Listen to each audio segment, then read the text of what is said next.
টাকা পয়সা ছিল না, ফলে ওনার পায়ে দেওয়ার মতো জুতা ছিল না। তো খুব আফসোস করতেছে, হায়রে আমি এত বড় কবি, আমার পায়ে দেওয়ার মতো জুতা নাই। আফসোস করে ঘর থেকে বের হলেন, দেখলেন এক ভিক্ষুক ভিক্ষা করছে, ওর পাই নাই। কি নাই? আর কবি সাহেবের কি নাই? ওনার জুতা নাই, এজন্য দুঃখ। বের হয়ে দেখে সাইল ভিক্ষুক, ওর পা নাই। এবার উনি সেজদায় পরে আল্লাহ ডেকে বলে, আল্লাহ শুকর আলহামদুলিল্লাহ, অনেক ভালো আছি। শুকর আলহামদুলিল্লাহ, বেশ ভালো আছি, অনেক সুখে আছি। এজন্য সুখ হচ্ছে আলহামদুলিল্লাহর ভিতরে। সুখ আছে কিসের ভিতরে? যে কোনো পরিস্থিতিতে আমরা থাকি না কেন, বিপদে আপদে, সকালে বিকালে, শীতকালে গ্রীষ্মকালে, আমরা কি পড়বো? আলহামদুলিল্লাহ পড়বো। এর কারণ চাহিদার কোনো শেষ নাই। যার আছে যত বেশি, সে চায় তত বেশি। দেখবেন যার সাইকেল আছে ও হুন্ডা চায়, চায় না? আরো নিচ থেকে যদি বলি, যার পা নাই ও চায়, আল্লাহ আমার যদি দুইটা পা থাকতো। কথা বলেন। পা নাই এরকম লোক আছে না এলাকায়? সে হেঁটে যাওয়া লোকদের দিকে তাকিয়ে থাকে, আর তার স্বপ্ন থাকে ওইটা, ইস আমার যদি পা থাকতো। হেঁটে হেঁটে হেঁটে যারা বাজারে যায়, স্কুলে যায়, কলেজে যায়, ওদের আফসোস যারা সাইকেল চালায় ওদেরকে দেখে, তাই না? সাইকেল থাকলে খুব ভালো হইতো, সাইকেল চড়ে চড়ে বাজারে যেতে পারতাম। সাইকেল ওয়ালারও আফসোস আছে, সে আফসোস করে হুন্ডাওয়ালাদের দেখে, মনে মনে ভাবে যদি বউ থাকতো, হ্যাঁ একেবারে যেতে পারতাম। হুন্ডাওয়ালাদের আফসোস হচ্ছে প্রাইভেট কার ওয়ালাদের দেখে, ইস আমার যদি একটা কার থাকতো। যার কার আছে ও আফসোস করে, ইস আমার যদি একটা প্লেন থাকতো।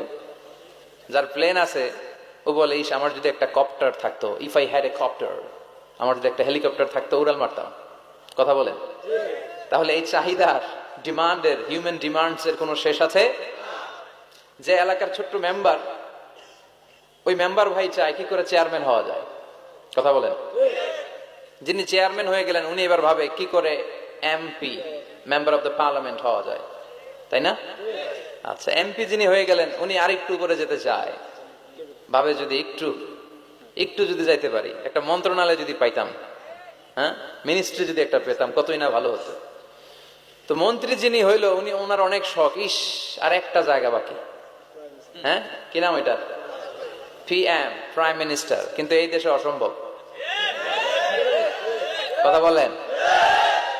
এই দেশে প্রাইম মিনিস্টার হওয়া যাবে? এক দুজন এদের মধ্যে ধাক্কাধাক্কি, এবং ওনাদেরকে মেনে নিতে হবে। আপনি বাঁচেন আর মরেন, ওনারাই প্রাইম মিনিস্টার। কথা বলেন। তাহলে এই কথাগুলো বলার উদ্দেশ্য হচ্ছে, হিউম্যান ডিমান্ডস এর কোনো শেষ নাই, আনলিমিটেড হিউম্যান ডিমান্ডস।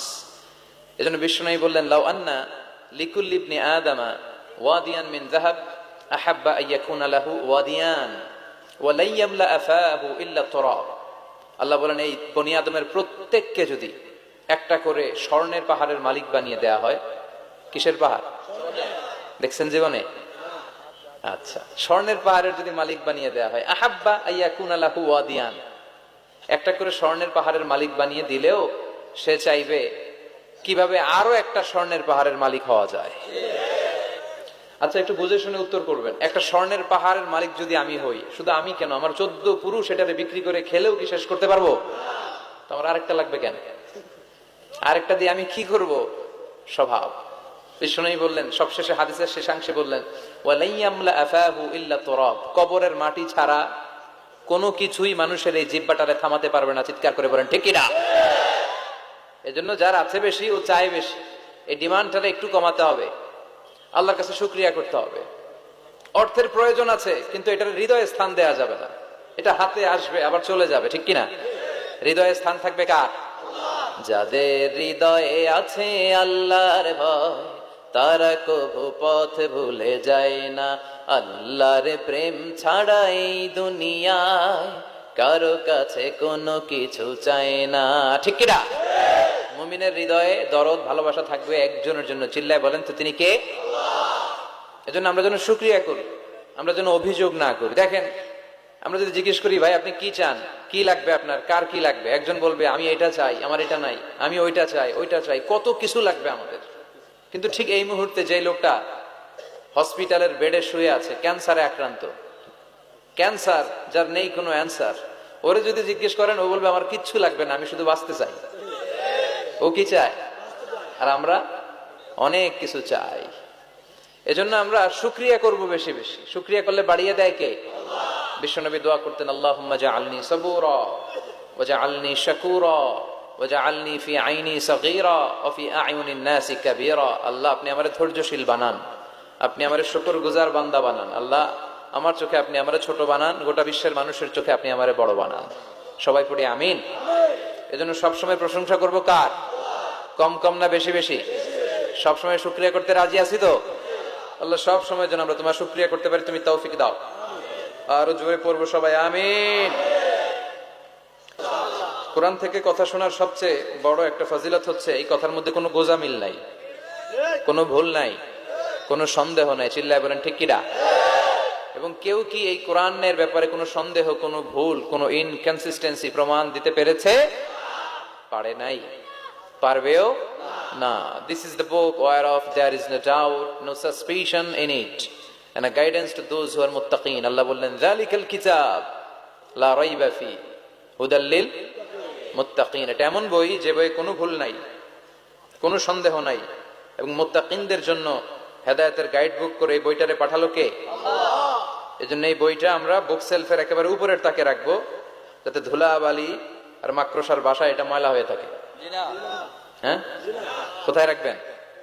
একেবারে হাতের কাছে রাখবো, হাতের কাছে রাখবো। পৃথিবীর সবচাইতে নন্দিত এই কিতাবটা আজকে সবচাইতে বেশি নিগৃহীত, উপেক্ষিত। বুক সেলফে রাখে, তাও একেবারে উপরের তাকে, কারণ বছরে 1-2 বার কামে লাগে। কেউ মরলে, কথা বলেন, মারা গেছে, এখন সামনে বসে বসে কোরআন তেলাওয়াত করতে হবে। কোরআন এসেছে জীবিত মানুষদের জন্য। কোরআন নিজেও জীবিত কিতাব, আলোকিত করেও জীবিতদেরকে। চিল্লায় বলেন ঠিক কিনা? কিতাবুন হাই, জীবিত কিতাব, ওয়াকিং এনসাইক্লোপিডিয়া, চলমান বিশ্বকোষ। যাই জিজ্ঞেস করবেন, তথ্যের সম্ভার, তথ্য উপাত্ত আর ইনফরমেশন এই কোরআনের ভেতরে আছে না নাই? মানব সমস্যার সব সমাধান আছে। এজন্য এই বইটাকে বলা হয় দ্য প্রবলেম সলভিং মেথোডোলজি। এই কোরআন আপনার সব প্রবলেমকে সলভ করে দেয়। It's not a problem creating methodology. এটা জীবনের কোথাও সমস্যা বাধায় না। কোরআন কোথাও সমস্যা লাগায়? কথা বলেন, জট লাগায় নাকি জট খুলে দেয়? আলহামদুলিল্লাহ পড়ায়। এজন্য কোরআনের সাথে যেন আমরা সম্পর্ক বাড়াই। We should increase the attachment with the holy book Quran. যতই সম্পর্ক বাড়াবেন, আপনার মর্যাদা বাড়াবে কে? আল্লাহ। সম্মানিত ভাইরা, খেয়াল করে বুঝবেন, সাইয়েদনা জিবরিল আলাইহিস সালাম এই কোরআন নিয়ে পৃথিবীতে এসেছিল, তাই তিনি হয়েছেন শ্রেষ্ঠতম ফেরেশতা। রমাদান আল মুবারকে আল্লাহ তাআলা এই কোরআনকে নাজিল করেছে, তাই রমাদান হয়েছে শ্রেষ্ঠতম মাস। বিশ্ব নবীর উপর আল্লাহ তাআলা এই কোরআন নাজিল করেছেন, তাই তিনি হয়েছেন বিশ্ব নবী। আমরাও যদি এই কোরআনের সাথে সম্পর্ক লাগাই, আমাদের মর্যাদাও এরকম আকাশচুম্বী করে দিবে কে? আল্লাহ। এজন্য কোরআনের সাথে অ্যাটাচমেন্ট বাড়ানোর দরকার আছে না নাই? প্রতিদিন যেন আমরা কোরআন তেলাওয়াত করি, প্রতিদিন যেন কোরআনের বঙ্গানুবাদ পড়ি। যা বলার সব বলা হয়েছে, নতুন করে আল্লাহ কিছু বলবে না। এজন্য কোরআন থেকে নূর নিয়ে যেন আমরা নিজেদেরকে আলোকিত করি। কোরআনের একটা নাম হচ্ছে নূর। একটা নাম কি? লিতুখরিজান নাসা মিনাজ যুলুমাতি ইলান নূর। এই কোরআনকে আমি পাঠিয়েছি অন্ধকারাচ্ছন্ন মানুষগুলোকে আলোর পথে নিয়ে যাবার জন্য। কোরআন মানুষকে আলোকিত করে, কোরআন মানুষকে জাহালাত বা অন্ধকার শিক্ষা দেয় না। এজন্য আসুন কোরআনের সাথে সম্পর্ক বাড়াই এবং নিজেদেরকে আলোকিত করি। আর এই কোরআনের যেখান দিয়েই আমরা কথা শুনি না কেন, বরকত আছে না নাই? লা তুহসা আজাইবুহু ওয়ালা তাবলা গরাইবুহু ফিহি মাসাবিহুল হুদা ওয়া মানারুল হিকমা। কোরআনের আশ্চর্যান্বিতার কোনো শেষ নাই, কোনো শেষ নাই। যতই পড়বেন ততই আশ্চর্য হবেন। সুবহানাল্লাহ পড়বেন না? ওয়ালা তাবলা গরাইবুহু, এটা কখনো পুরাতন হবে না, জীর্ণ শীর্ণ হবে না। সূরা ফাতিহা যারা আমরা পড়েছি লক্ষ লক্ষ বার, যাদের বয়স 50 কিংবা 60, কত লক্ষ বার